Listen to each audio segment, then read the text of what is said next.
on se retrouve aujourd'hui, page 66 du fichier, pour travailler sur les exercices qui vont avec le H. Donc attention, ça commence à l'exercice 2.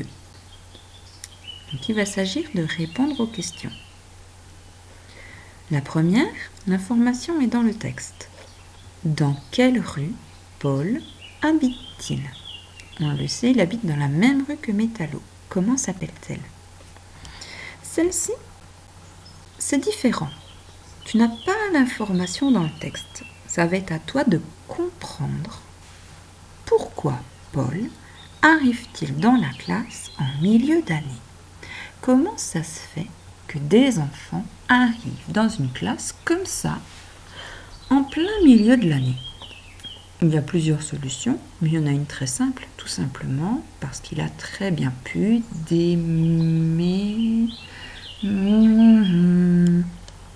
manger des pommes de terre. Non, c'est pas ça. On passe à la page d'à côté. Alors ça, c'est un nouvel exercice. On l'a déjà vu un petit peu en classe. On va parler de la forme négative. La forme négative, c'est quand une phrase utilise le non, quand on n'est pas d'accord. Donc ici, on va utiliser le ne transformé en n apostrophe et le mot pas. Donc c'est une phrase qui dit le contraire. Par exemple, je mange des gaufres, je ne mange pas de gaufres. Donc on va essayer de transformer ces phrases en phrases négatives. Paul habite rue des Hirondelles. Grâce à ces petits mots, on veut dire le contraire. Paul n'habite pas rue des Hirondelles. Donc quand tu as trouvé à quelle place mettre ces petits mots, tu recopies.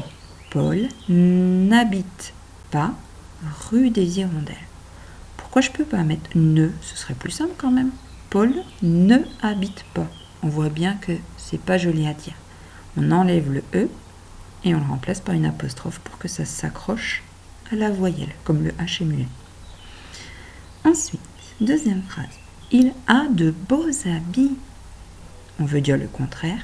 Il n'a pas de beaux habits. Il a de beaux habits. Non, il n'a pas de beaux habits. Je ne suis pas d'accord. Mais si, il a de beaux habits. Vous voyez, on est vraiment à l'opposé. C'est quand on n'est pas d'accord. On a envie de dire non. Et on termine. Il est plus petit que les autres élèves. Oui, il est plus petit que les autres élèves. Non, il n'est pas plus petit que les autres élèves. Donc, vérifie-toi à chaque fois que tu écris pour être sûr d'avoir placé ces petits mots aux bons endroits. Et si tu remarques bien, ici on a un verbe. Paul habite rue des Hirondelles. Paul n'habite pas rue des Hirondelles. Il a, avoir, c'est un verbe, c'est posséder. Il n'a pas de beaux habits. Il est, ça dit comment on est, c'est le verbe être. Il n'est pas. Pas, la négation, la forme négative, et bien en fait, elle encadre, elle est de chaque côté du verbe. On trouve le verbe, il est en plein milieu. Fastoche. L'exercice 2, c'est une petite révision sur les sons proches. On vient de revoir le H accroché au C pour faire ch. Mais en français, on a plein de sons qui lui ressemblent. F, v, ch, j. F, on souffle, ça ne vibre pas.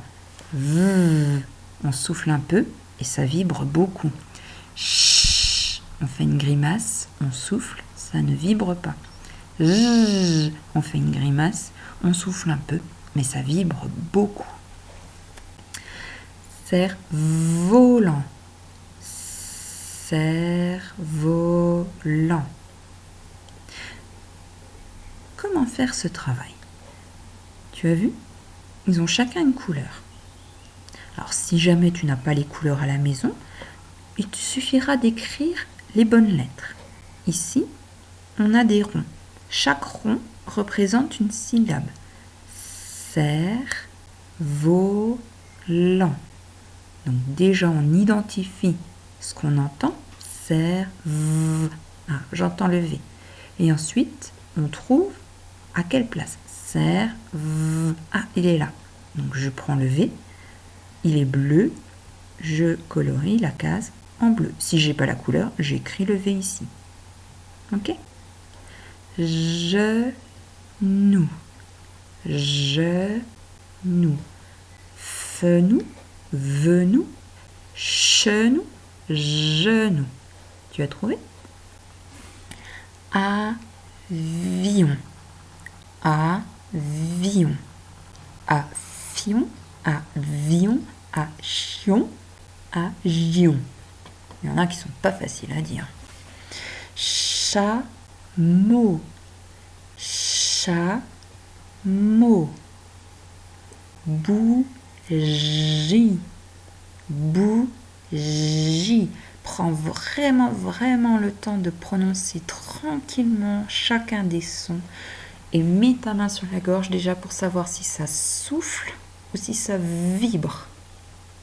Et une fois que tu es à peu près sûr, vérifie bien et fais comme je viens de faire. Transforme sur chaque son. Boufi, non. Bouvi, non. Bouchi, non. Bougie. Ah oui. Sifflet. Sifflet. Parachute. Parachute. Éponge. Éponge. Confiture. Confiture. Ventilateur. Ventilateur. Bon. On continue. Relis chaque phrase au bon mot. Mais c'est une devinette. Vous avez ici la devinette et ici la réponse. Je vous laisse lire tout seul les phrases. Moi, je vais vous lire que les réponses. Il va falloir trouver l'éléphant, les cheveux, le bouchon, le rhinocéros, le chalet. Alors, je rappelle que c'est une petite maison qui est faite entièrement en bois. Et la pharmacie. À vous de lire et de trouver de qui on parle, de quoi on parle. Et ici, l'exercice 2, on s'arrête. C'est pour la leçon d'après. Il y a des mots que nous n'avons pas vus encore avec des X et des NY. Allez, à tout bientôt.